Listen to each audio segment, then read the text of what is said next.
A reading from the book of Isaiah, chapter 58, beginning at verse 9.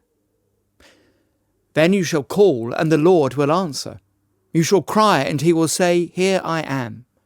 If you take away the yoke from your midst, the pointing of the finger and speaking wickedness, if you pour yourself out for the hungry and satisfy the desires of the afflicted, then shall your light rise in the darkness, and your gloom be as the noonday. And the Lord will guide you continually, and satisfy your desire in scorched places, and make your bones strong. And you shall be like a watered garden, like a spring of water whose waters do not fail. And your ancient ruins shall be rebuilt. You shall raise up the foundations of many generations. You shall be called the repairer of the breach, the restorer of streets to dwell in. If you turn back your foot from the Sabbath, from doing your pleasure on my holy day, and call the Sabbath a delight, and the holy day of the Lord honourable, if you honour it, not going your own ways, or seeking your own pleasure, or talking idly, then you shall take delight in the Lord, and I will make you ride on the heights of the earth. I will feed you with the heritage of Jacob your father, for the mouth of the Lord has spoken.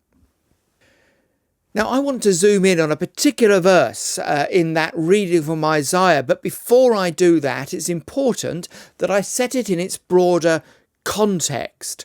This is a real danger.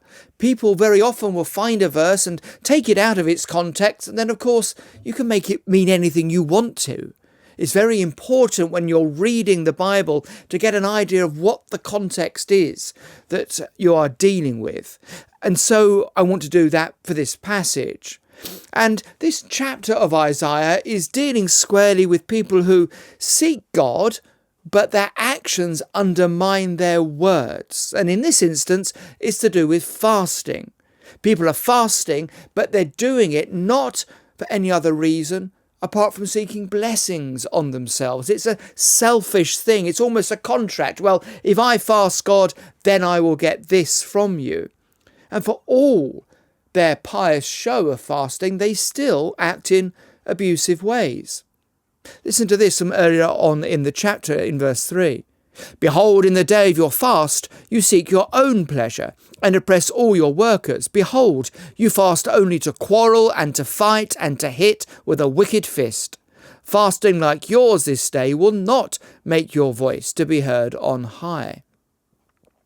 And then the passage continues. It goes on to describe the fast which is acceptable to God, to share with the hungry and to help the poor, to, quotes, loose the bonds of wickedness and to undo the straps of the yoke, to let the oppressed go free and to break every yoke. And we read as we carry on that the one who acts in a godly manner, well, is the one who calls the Sabbath a delight and the holy day of the Lord honourable. And so the context of the verse I'm about to talk about is one of activity, helping the poor, and also holy inactivity, keeping the Sabbath.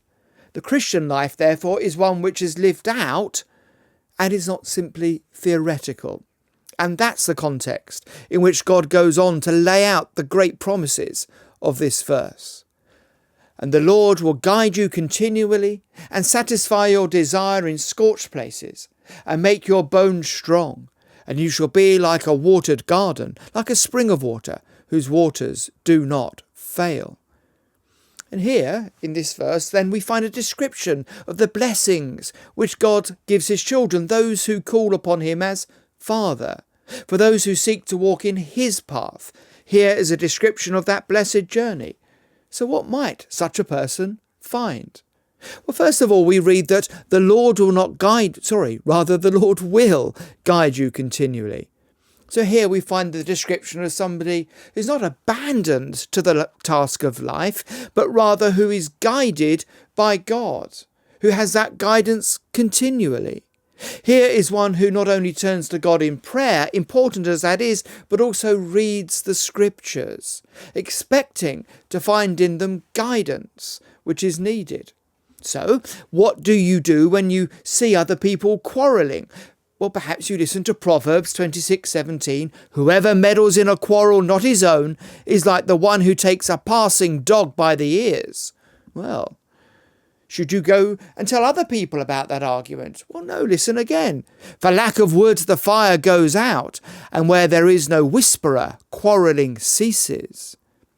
You see, for those who read it, the Bible's a source of guidance.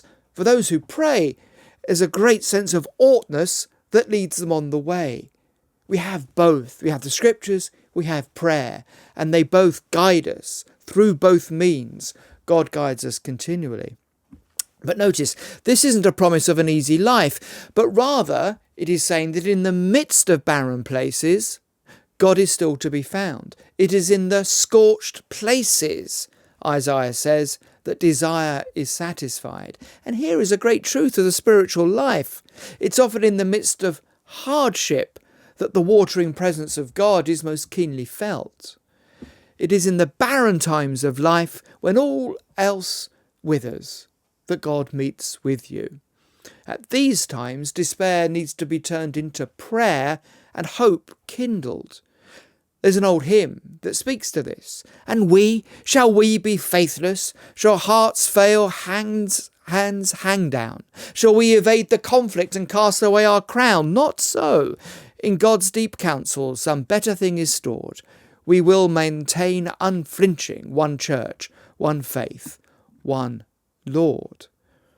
And so it is that our bones will be strengthened as we remember that promise that you shall be like a watered garden, like a spring of water whose waters do not fail. Note carefully the imagery here. It's not that we will not be in the barren places, but rather that we will be watered in those barren places. Yes, the garden exists in scorched places, but it shall be watered. More than that, we shall be like a spring of water whose waters do not fail. This then is the promise of those who put their faith into practice and who follow the paths of the Lord. Those who have the simple trust that even in the valley of the shadow of death, God is still the good shepherd who guides and protects. Those who know that hardship does not imply a lack of blessing, but rather it is a prompt to further reliance and prayer. So, when you do face those scorched places of your life, don't be downcast, but seek the springs of water. Pray and turn to the scriptures, and you will find the promised guidance. Don't look down, but look up. Shall your hearts fail, hands hang down? Not so.